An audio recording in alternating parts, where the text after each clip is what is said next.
This is the story history forgot. This is the lost chapter. It is the winter of 1776. The American Revolution is on the brink of collapse. General George Washington's army is defeated, desperate, and freezing. The British Empire, the most powerful military force on earth, is poised to crush the rebellion once and for all. There is no money, no morale, and almost no hope. But in this darkest hour, a secret plan is born. A mission so audacious, its success hinges on a single unproven commander and a hand-picked team of raw volunteers. Their objective: to march hundreds of miles through a frozen wilderness and capture a key British fort. Their victory will not just be tactical, it will become a legend. This is the story history forgot. This is the story of Benedict Arnold's American Miracle. To understand the miracle, you must first understand the depth of the despair. After being driven out of New York, Washington's Continental Army is a shadow. They are retreating across New Jersey. Men are leaving in droves. Their enlistments are up on December 31st. The revolution will literally expire in a matter of weeks. Washington knows he needs a victory, not just to save his army, but to save the very idea of America. And his gaze turns north to the wilderness of New York. There, a British force in Quebec threatens to split the colonies in two. The key to stopping them is a place called Fort Ticonderoga, and the man he chooses to take it is one of his most aggressive and brilliant officers, Benedict Arnold. Arnold's plan is breathtakingly bold.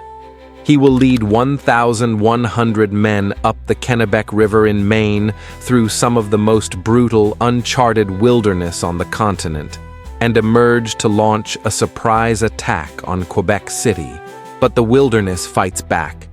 The specially built boats leak. Provisions are ruined. The men are forced to eat their own shoes, candles, and even dog meat. Disease runs rampant. The march becomes a death slog. Hundreds of men turn back or die. Through sheer force of will, Arnold holds the remnants of his command together. He shares their suffering, leads from the front, and becomes a figure of mythical endurance.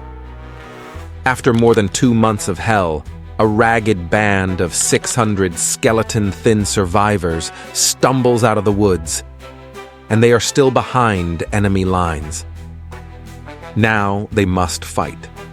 Joined by General Richard Montgomery's force, Arnold leads a daring, desperate assault on the fortified city of Quebec during a raging blizzard on December 31st, 1775. The attack is bloody and fails. Montgomery is killed. Arnold is shot in the leg, yet he continues to command from the ground, refusing to be carried from the field. Despite the defeat, his courage becomes a rallying cry. But his mission was not a failure. Arnold's epic march and valiant stand electrified the colonies. It proved that American soldiers could endure the unendurable and take the fight to the enemy. It inspired thousands to re-enlist. It gave Washington the spark he needed to launch his own surprise attack at Trenton just 1 year later. In many ways, the victory at Trenton was built on the legend of Arnold's march. So how did this man, this American Achilles, become the most infamous traitor in our nation's history? That is a story for another lost chapter. But remember this: before his name became synonymous with betrayal, Benedict Arnold was one of the greatest heroes of the American Revolution. A man whose sheer force of will helped forge a nation in the frozen wilderness when hope was all but lost. This has been the lost chapter, because some heroes are too complicated to remember, and some stories are too important to forget.